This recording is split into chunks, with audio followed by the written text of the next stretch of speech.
No começo era a escuridão.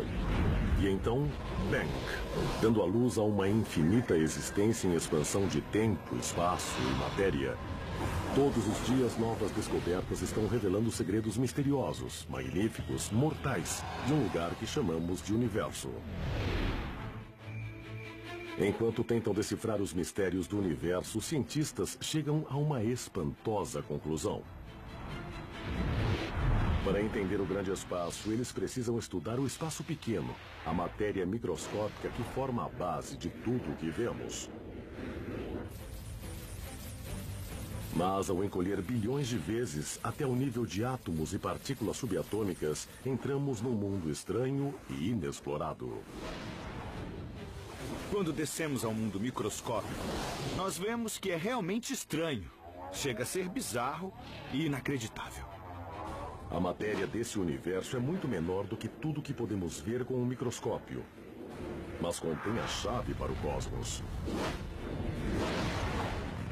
Nós só podemos entender de onde viemos se entendermos esse louco micromundo.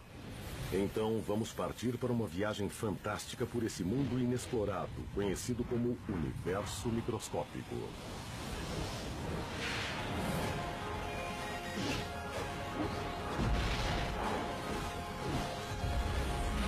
O universo microscópico.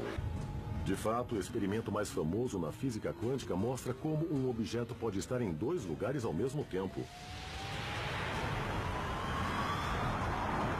Um resultado que surpreendeu o grande Albert Einstein. Enquanto exploram o universo microscópico, os cientistas descobrem que é governado por regras muitas vezes incompreensíveis para aqueles que vivem no mundo normal. Nos menores tamanhos imagináveis, não só a informação parece viajar a velocidades maiores que a luz, como a observação humana parece decidir o que acontece. Parece que o comportamento da matéria mecânica quântica é diferente quando olhamos para ela e quando não estamos olhando. Chegou-se a essa profunda conclusão a partir do experimento do furo duplo. Os cientistas realizaram esse experimento pela primeira vez há um século. Dispararam fótons de luz através de uma placa de metal com duas fendas. A luz atravessou os furos e atingiu uma tela atrás da placa. Eu vou demonstrar os resultados desse incrível experimento com um monte de bolas de beisebol e uma barreira que nós colocamos com 2 buracos. Normalmente, no mundo do dia a dia, se eu jogar bolas de beisebol através de um buraco ou de outro, elas formarão um padrão previsível numa tela que nós instalamos bem atrás da base. Elas baterão em um lugar ou em outro. Agora, vamos fazer esse padrão com um monte de bolas de beisebol. Vou usar esta máquina de lançar aqui. Lá vai a primeira. Vamos ver o que acontece.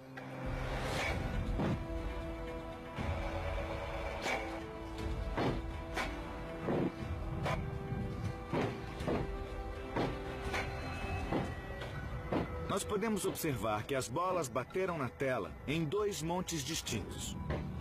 Numa linha direta, a partir de cada um dos buracos. Isso é natural. É o que esperamos. Mas quando vamos para o universo microscópico e usamos elétrons, que são 10 trilhões de vezes menores que bolas de beisebol, temos um resultado muito diferente quando realizamos esse experimento. Um padrão que você esperaria se as bolas fossem ondas passando pelos 2 buracos ao mesmo tempo e interferindo umas com as outras. Geralmente nós pensamos que os elétrons são partículas. Então, como é que eles podem exibir propriedades de ondas? Esses resultados eram desconcertantes. O elétron era uma partícula antes de ser lançado na tela. No entanto, formava um padrão na tela, como se esse único elétron tivesse passado pelos 2 buracos ao mesmo tempo. Uma partícula microscópica pode se clonar espontaneamente no meio do caminho? Após anos de estudo, os cientistas ainda não sabem exatamente o que ocorre. Provavelmente, o mais mágico na física quântica é que um objeto pode estar em mais de um lugar ao mesmo tempo.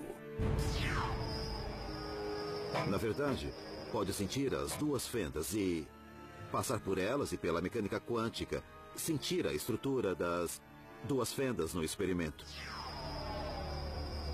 A maioria dos físicos concorda que a matemática é bem sólida e leva a soluções que são inegáveis e que podem ser confirmadas por medições experimentais. Mas exatamente o que acontece e como ainda é debatido. Para tentar entender esse incrível resultado experimental, os cientistas decidiram observar como os elétrons individuais se comportavam quando passavam pela fenda dupla. Exatamente como uma partícula podia passar pelos dois buracos ao mesmo tempo. Os cientistas resolveram observar de perto o estranho comportamento desses elétrons ou outras partículas subatômicas ou até fótons de luz. Não importava, desde que fossem pequenos. Eles não apenas olharam onde batiam na tela. Eles também observaram o comportamento das partículas ao passarem pelos buracos. E aí viram algo incrível.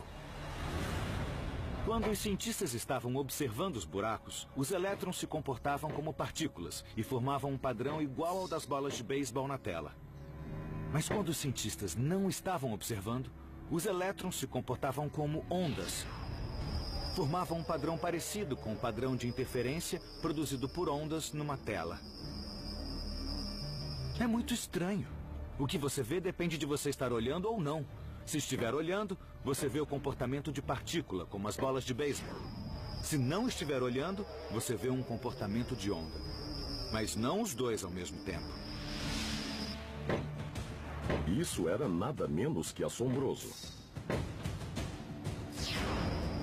A observação parecia mudar a natureza das partículas subatômicas. Misteriosamente, quando não estamos olhando, as coisas são ondas. Quando estamos olhando, elas parecem partículas. Então, até um elétron que parece uma partícula tem propriedades de onda quando não estamos olhando. O fato de que, quando não olhamos, o elétron parece atravessar os dois buracos. Mas quando olhamos, nós sempre o vemos passar por um buraco ou pelo outro. É chamado de enigma quântico. Como nossa decisão de observar algo muda como esse algo age. Há uma explicação técnica. Para fazer uma observação, você precisa interagir com o sistema. Por exemplo, você precisa lançar luz nele, e a luz repercute e você a observa. É assim que sabemos que uma bola de beisebol está aqui ou ali. A luz repercute nela. No caso das partículas macroscópicas, isso não as perturba muito. Mas no caso das partículas microscópicas, o ato da luz repercutir na partícula muda onde ela está e como está se movendo. Então, no universo microscópico, onde fótons de luz têm cerca do mesmo tamanho que partículas subatômicas, os fótons têm um grande impacto quando iluminam as partículas para que possamos vê-las.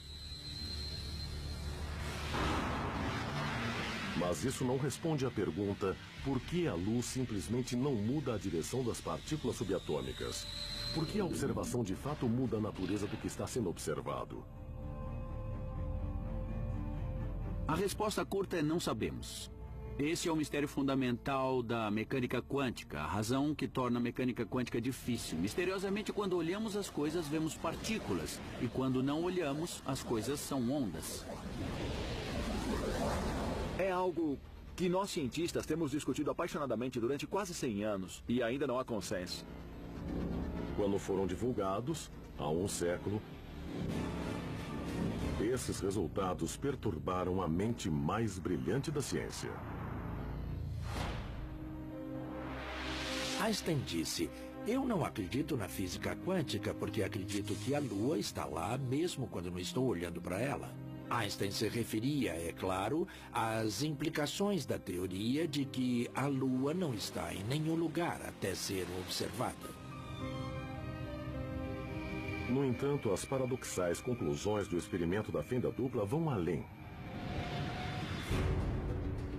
Recentemente, graças à tecnologia, os cientistas puderam realizar uma fascinante variação do teste. Seus resultados questionam nossa percepção do próprio tempo. Essa é uma versão high-tech do experimento da fenda dupla. Elétrons são lançados em direção a uma barreira com duas fendas. Mas os cientistas podem atrasar sua decisão de observarem os elétrons até depois de passarem pelos buracos, mas antes de baterem na tela. É como se eu estivesse num campo de beisebol e uma bola fosse atirada em direção à barreira com os buracos. Mas meus olhos estão fechados, então ela atravessa e se comporta como uma onda. Mas aí, no último segundo antes de atingir a tela, eu abro os olhos e decido observá-la.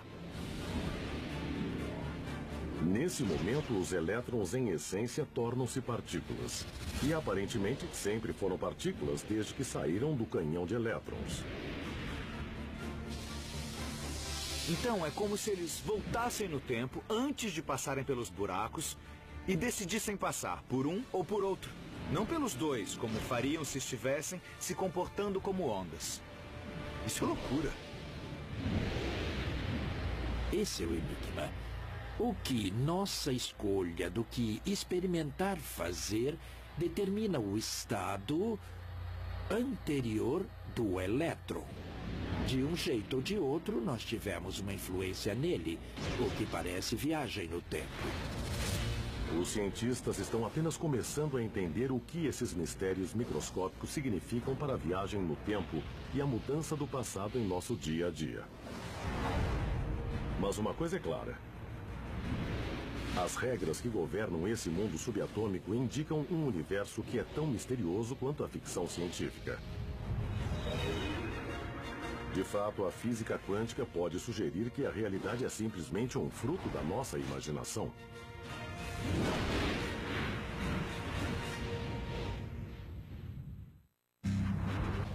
Talvez as mesmas respostas para a pergunta: o que acontece no universo às escalas muito pequenas estejam ligadas às perguntas: como era o universo antes do Big Bang? Ele simplesmente nasceu no Big Bang?